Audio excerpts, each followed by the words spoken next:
Well, hello, everyone. Welcome to Wonder Wednesday, Wonder Series Wednesday. This is your weekly opportunity to think outside the box, to look at your life from a different perspective, and really to open your mind, open your heart to the possibilities and the opportunities that can come your way when you do open your mind. And with that, how all of those things can help you to create and live that healthy, happy lifestyle that you've always been searching for. Many times, we think we've got it, but we can always tweak it a little bit more. And to wonder, like we did when we were kids, is really how we can up level our life, up level our joy, up level our health and wellness. So, for those of you who don't know me, I'm Denise Stegall. I'm the CEO and curator at livinghealthylist.com. I'm also the host of the Wonder Series. So, in December, we have been talking about giving and donating and how we can do so and really feel good about it. Whether you're donating money to an organization or a product, whatever you might be doing, how do you make those choices? How do you choose who do you donate to? Who do you give to? And do you really feel good about doing that? Does the person or the organization you are donating to, do they really fit your core values? And do you really see the bigger picture? So I'm really excited to talk to my guests today. Seema and I we've talked before, but it's been about a year since we've chatted. So Seema Sanghavi she's the founder of Cooks Who Feed, and she is passionate about creating a better world by fighting hunger sustainably.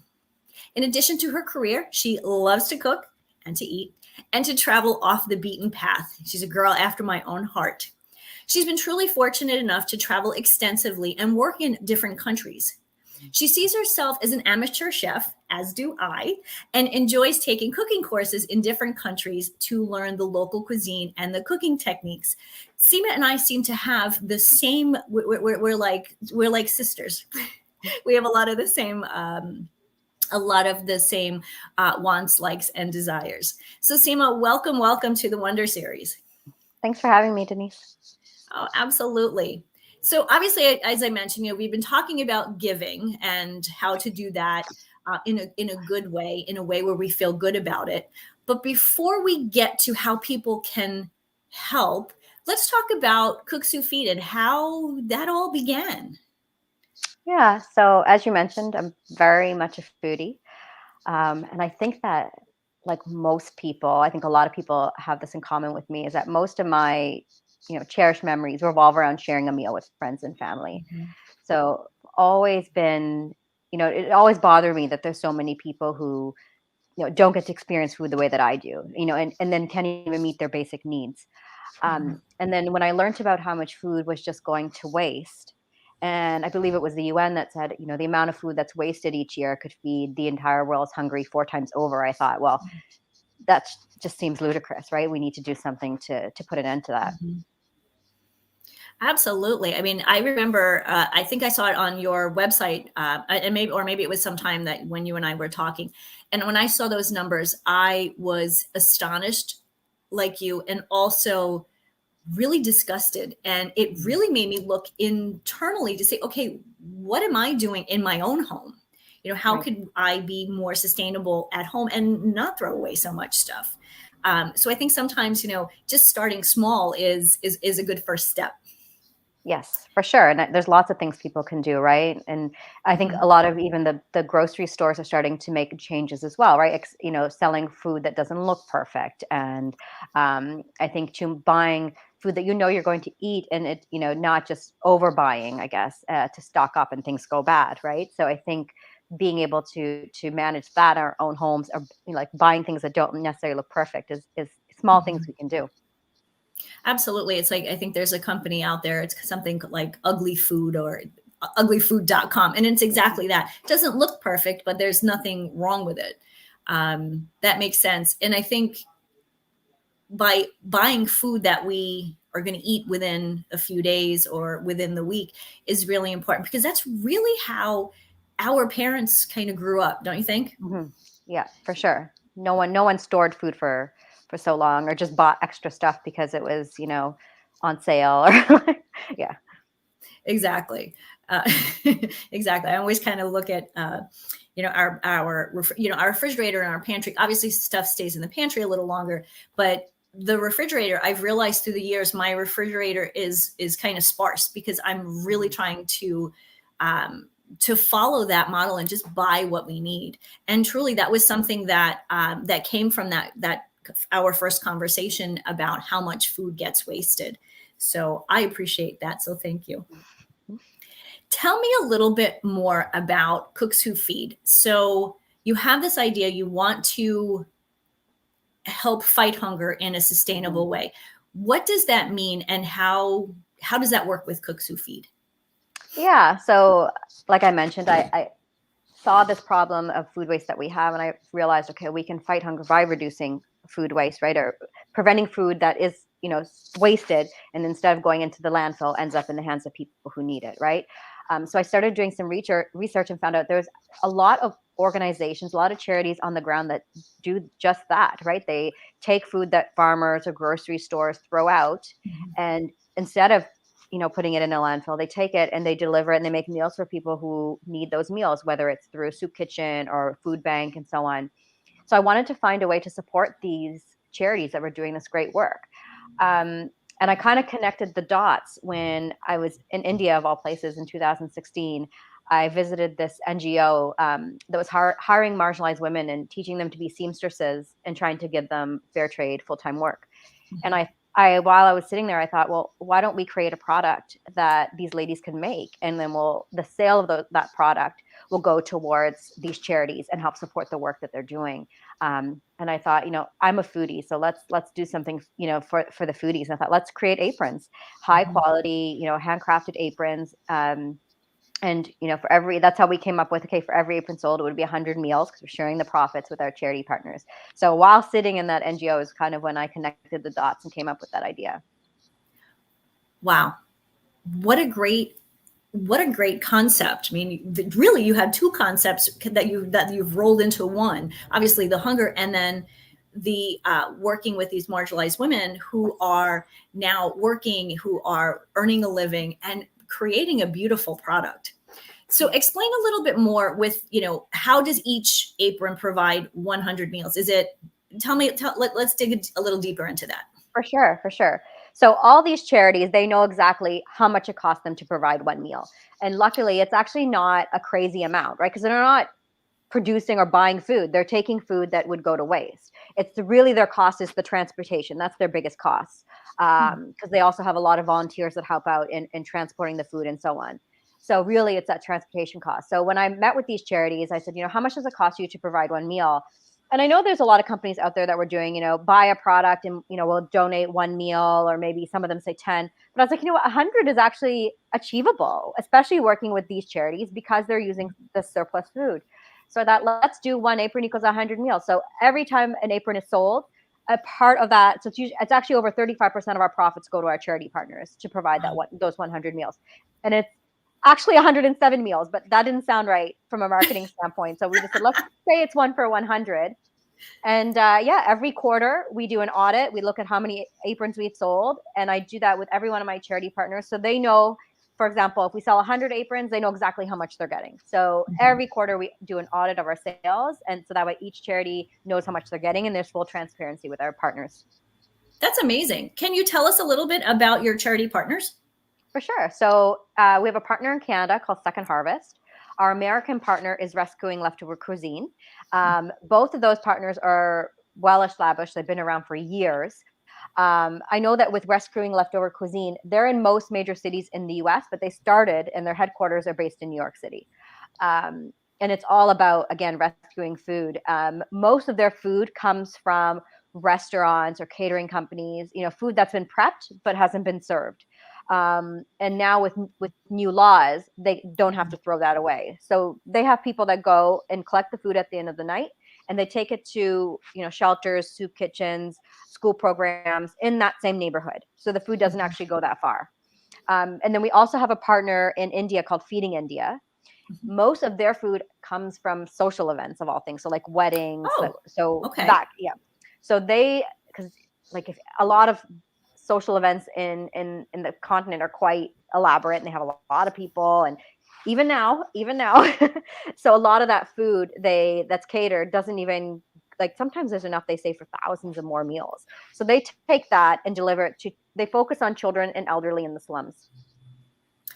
That's amazing. I know I was in India a few years ago, and we went to an event, and like you said, I mean, there were a few hundred people there, and the food was, I mean, truly, like you said, we could have fed thousands of people, and so it's good to know today, right now, that that food didn't go to waste, that it did go to Yeah, people who really could use it. And I really love that the organizations are feeding people in their areas. So yeah, it's kind of like when I always say with one of the charities that I work with at home in Rochester, Minnesota, when you donate there, it stays there. And I think that's really important for us to know that where the food really is helping the people where they are, for where sure. they was really needed. For sure. And I think if you look at to the amount, like the food that is being wasted, a big part of that is because it's so close to the expiration date, right? So whether it's like, for example, if all of a sudden there's a surplus of bananas, well, they only have a certain shelf life. So after that shelf life, they're gone off, right? And then they have to be thrown out. So I think it's a necessity as well that the food stays local. So it's Mhm. still fresh and still nutritious and still you can still do stuff with it. Mm-hmm. I love it. I love it. Um, it's really it's funny, and it's so heartwarming to me as somebody who loves food and who is always trying new things, to be able to kind of look outside myself and outside my own neighborhood, to say there are still people in our local communities who need help that we may Oh not yeah. even know of. And Yeah. so I really love that concept that things do stay close to home. Yeah, and I think too that's increased with the pandemic, right? There's a lot of people who are living paycheck to paycheck, and now Mhm. they need that extra help right now. So I think it's really important. Absolutely. I had a conversation with a gal from Feeding America. Actually, that's not completely true. She's with a local food bank, and she was telling me that with the pandemic and when kids are out of school, how much more is needed. And and it's things like eggs and milk and bananas, like you say. Most people think when they donate food, it's a can of beans, it's a bag of Mm. rice, but there's so much more that people need nutritionally. Yeah, for sure, for And sure. And a yeah. lot of a lot of the kids rely, like you said, on those school lunches, the school breakfast Mhm. program. So when there's no school, well, what happens there? Right. Right, exactly. So tell us a little bit about how it works, with the aprons. We have these wonderful ladies who have been trained as seamstresses, and they're someplace in India. I don't remember the name of the area, but please remind me. Yeah, so they're based in Delhi. So Yeah. our production team is based in Delhi. Okay, I wasn't sure because there's a couple of big cities there in India. Yeah. Okay, so production company group in Delhi, and they make these aprons. Tell us about the aprons. Now, I have one, so I know what I think about my apron. But I'd like for you to, tell the rest of our audience, the whole concept behind the aprons, what they're made of, why they're so awesome.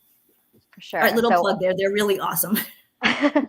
so in addition to feeding 100 people and reducing food waste, yes, so they are made by these marginalized women, and all the materials are sourced within 100 kilometers. So that was important to me as well.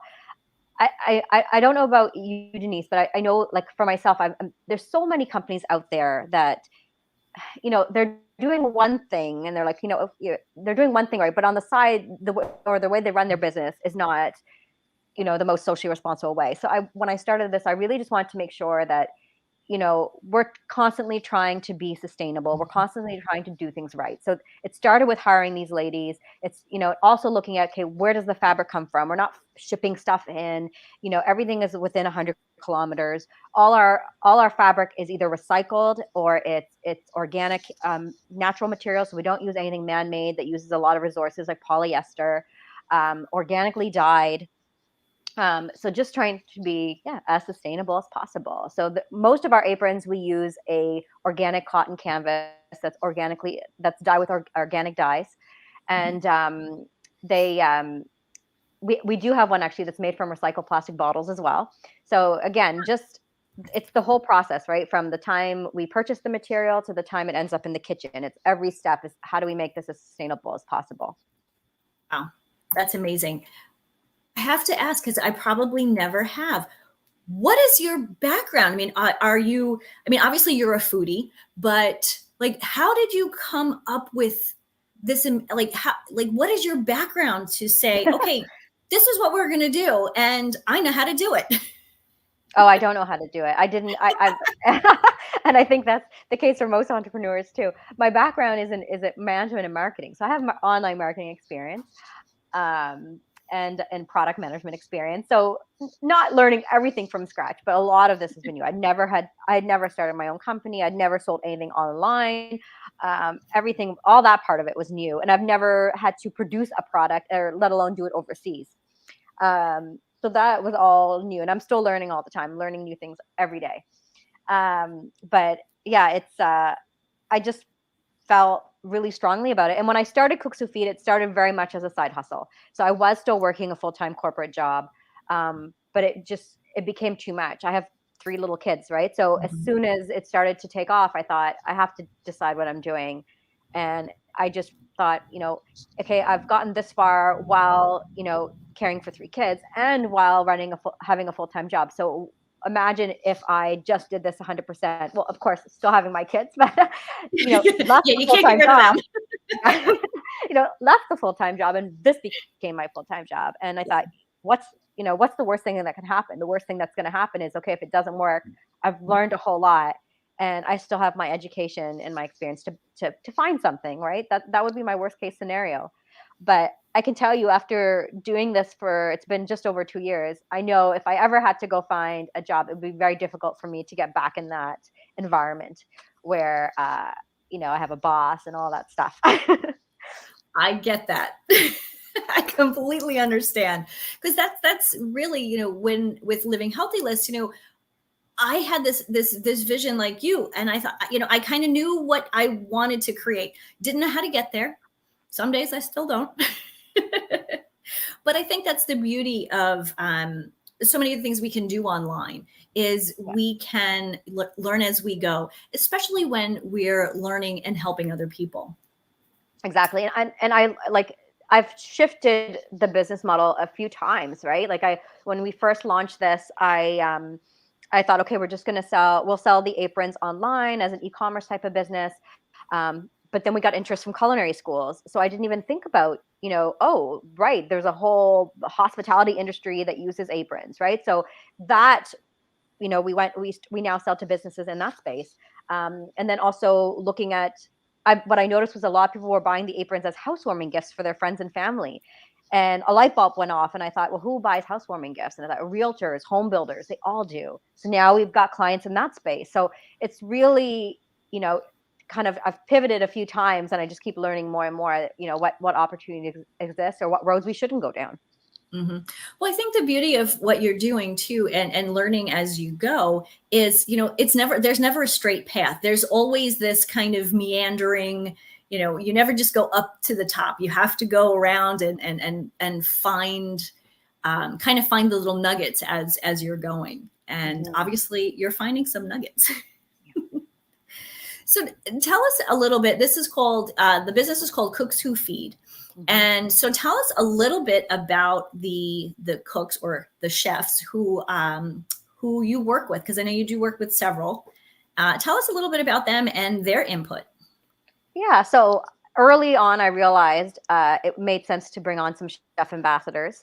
The reason for that, so I've bootstrapped this company from day one. So I thought, okay, I could, spend a lot of our money on marketing, but in reality, our marketing budget is small because a lot of our profits go to our charity partners, right? So I was looking for ways to be creative and to not have to spend so much on marketing. And also, when you hire influencers, they can be quite expensive as well. Yeah. So I started looking at chefs who, shared our values and had have done work or are doing work to support, the same thing that we're supporting, right? Trying to fight hunger, trying to reduce food waste. And I reached out to some of these chefs and just said, this is what I do. I would love for you to create the next apron and, using your personality, your brand. So it represents you. We name it after you. And, we'll take on the production costs and all that. But what we ask you to do is just to promote it to your fans, because your fans are who we're trying to reach. So we've had success with that. So right now we have 5 chef ambassadors that we've brought on. I would say our most well-known chef is Chef Art Smith, who's based in Florida. I think his claim to fame is he was Oprah Winfrey's personal chef for many years. So I think he used to be on the show quite often. And now he has a few restaurants actually, one in Chicago, or a couple in Chicago, one in Disney Springs, and he's known for his Southern food. So on his apron, his fried chicken is his dish. So on his apron, we've actually embroidered a chicken on his apron. So he designed that from picking the colors to the design and everything. So it's actually quite a fun process every time we bring on a new chef and get to design an apron with them. We have a new ambassador coming on, and our goal is to be a full kitchen textile brand. So we're actually launching tea towels and linen napkins in the new year. And we've got another chef coming on board who's already designed those for us. So we're really excited about that too. Oh, that's fabulous. Because that was the next thing I was going to ask. Because I know, with aprons and, you mentioned realtors and housewarming gifts, I'm always looking for a great housewarming gift. And, I'm one of those people, it's an apron and something else. And what is that something else? And you just said, that's fabulous. Oh, so we should look out for tea towels in the new year. Yeah, we're actually launching them on International Women's Day.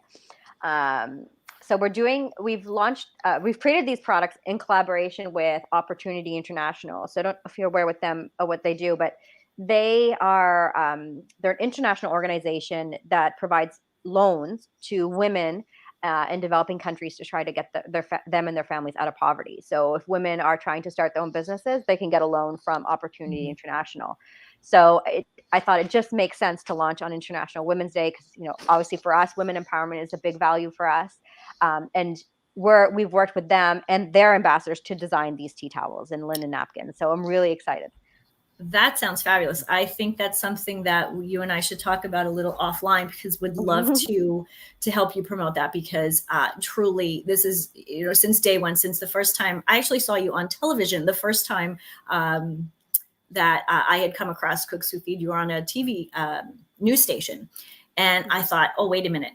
I need to know what this lady is doing. And it's just been it's really exciting to see how you have grown and where you're going with Cook Sous Feed and how many people you can truly touch.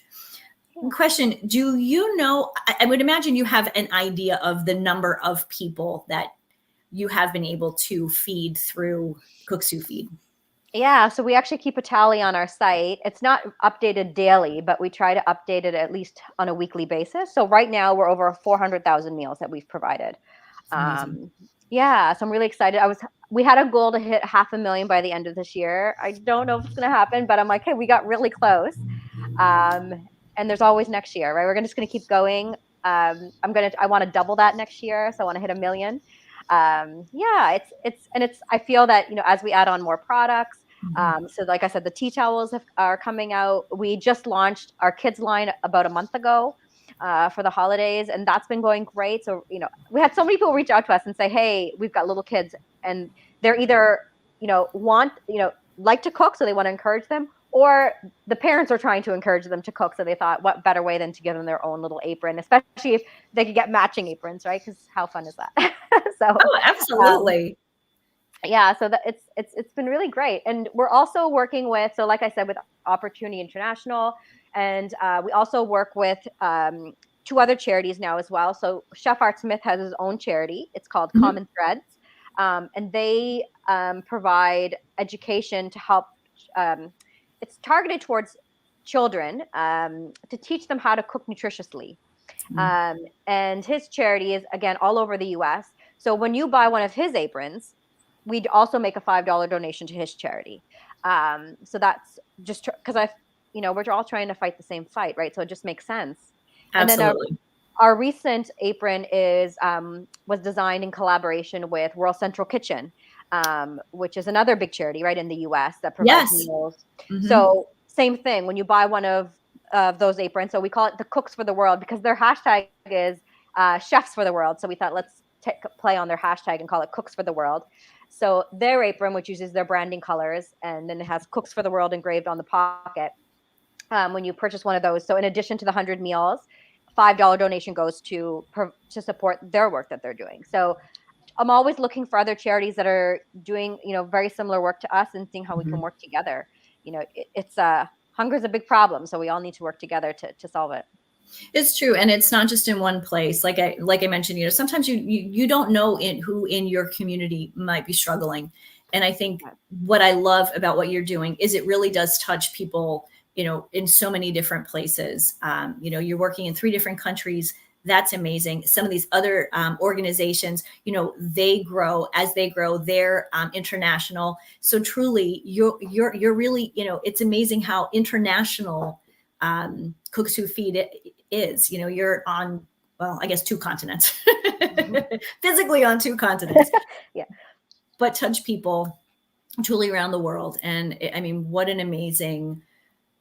amazing task that you have really, forged into this amazing arena, as one woman who with a desire to help.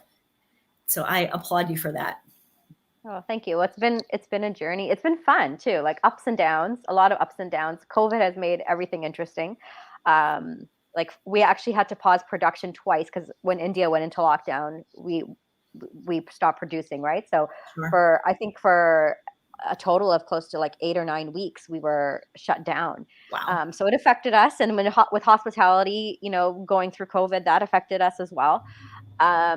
But on the bright side, there was a lot of people cooking more during COVID. So That's true. um, a lot of ups and downs, but really, I always say kudos to entrepreneurs who are running businesses that, maybe don't have as much impact. Because for me, it's the impact that keeps me going. Like, Mhm. because I know, okay, we've provided so many meals, because I know that I know the women personally who make our aprons, and I know the impact it's had on their lives, right? Mhm. So knowing that, that's what helps me, keep going, because running a business is hard, right? It is. So I'm always, really, really impressed with people who run companies that maybe don't have as much impact. Because I'm like, oh, then you really gotta, try to get through those times. Mhm. I think what many of us have learned during COVID is to learn how to make that impact. Whether it's, finding a new organization to support, or, really just standing behind, some really solid core beliefs. What do you believe in? I think a lot of us have stepped back and kind of gone, okay, who am I? Who do I support? What really matters? And I Yeah. think, you figured that out pretty early on, what really matters. Yeah, and I think to add to that too, Denise, and you've got it, like, hit the nail on the head, as they say. I think a lot of people now too are looking at the companies they support, right? Like, where are they buying everything from, right? Whether it's their groceries, whether it's their clothes, they're really looking at where are they spending their money, and in what companies they support. And I think a lot of people want to support companies that are doing good, right? Not just saying Absolutely. that they're doing good, but actually are running their business in a way that supports their community or supports the community worldwide, right? So they're having an impact. I think as the younger generation is even more so focused on this. I think you're seeing it more and Yes. more now that you're seeing Mhm. it too, like even with big brands like H&M, and all the people really are starting to care where they're spending Mhm. their money. I think it's about time because, as I said earlier, especially this time of the year around the holidays, people are very generous. They want to donate, and that's great. But if you're donating just for the sake of donating, it kind of takes the meaning away from it. And that's what I Yeah. love about what you're doing. One, around the holidays, that's great. You can buy a gift for somebody, and you help somebody. You basically donate 100 meals. So that's like that twofold kind of thing. But also, it's something that can be supported all year long because you're here, and the women are, they're working, and they're creating these beautiful aprons. And really, I hope they understand too, you've made an impact on them, but they're impacting people too. Oh, they definitely understand that. And it's funny because when I met them and I told them that I had this idea, I was like, we're gonna make these products and they're gonna have a give back model. So we're gonna support people who, suffer from food insecurity. They really, were taken back and really loved the idea. One of them actually said to me, she's like, my whole life I've accepted charity. This is the first time where I've actually have a real job and, becoming independent. And I'm now in a position where I can give charity to someone who needs it more than I do. And that's what we're doing. So it's, paying it forward, right? It's paying it forward. Absolutely. Oh, I love that. Oh, I love that story. I'm very emotional. Like almost made me cry. And for a good reason, and all in a good way. So Seema, tell everybody how they can support Cooks Who Feed. Where can they go Yeah, to do so that? you can just go to cookswhofeed.com. I will tell you that the holidays have been crazy. We are sold out of a lot of our adult designs, but we still have actually the Cooks for the World apron, the one that supports World Central Kitchen. We just got new inventory for that. So we have that in stock. We have a fair amount of the kids' aprons still because, like I said, we just launched them last month. And also, if you're thinking about giving them as a gift, every apron does come with a little hand tag that explains the impact, and it's signed by the lady who made your apron. So whoever you're giving it to, you don't need to go and explain the impact. They'll see that right on the product themselves. Oh, I love that. That is just beautiful. Any last pieces of information that you want to share with us before we sign off? I think I'd just like to say that it's not like, yes, you can get an apron, but there's lots of things you can do. Hunger is everywhere. So I think it's important just for everyone to kind of look at, what can they do based on their own life and their own responsibilities, right? Maybe it's volunteering at a soup kitchen. Maybe it's, donating food. Maybe it's buying an apron. Whatever that is, I think everyone is capable of doing, something that, and if everyone did that, I mean, the impact would be huge, right? So I think I'm just trying to make that a little bit easier by saying, okay, you don't have to give your time. You can buy a gift for someone or for yourself, but there's lots of other things you can do. I think because hunger is so widespread and everywhere, any small gesture can make a big impact if everyone was on board. I love it. Thank you for that. With that, everyone, Seema, thank you for being here. Thank you for all that you do. To our listeners, please visit cookswhofeed.com and check out these amazing aprons.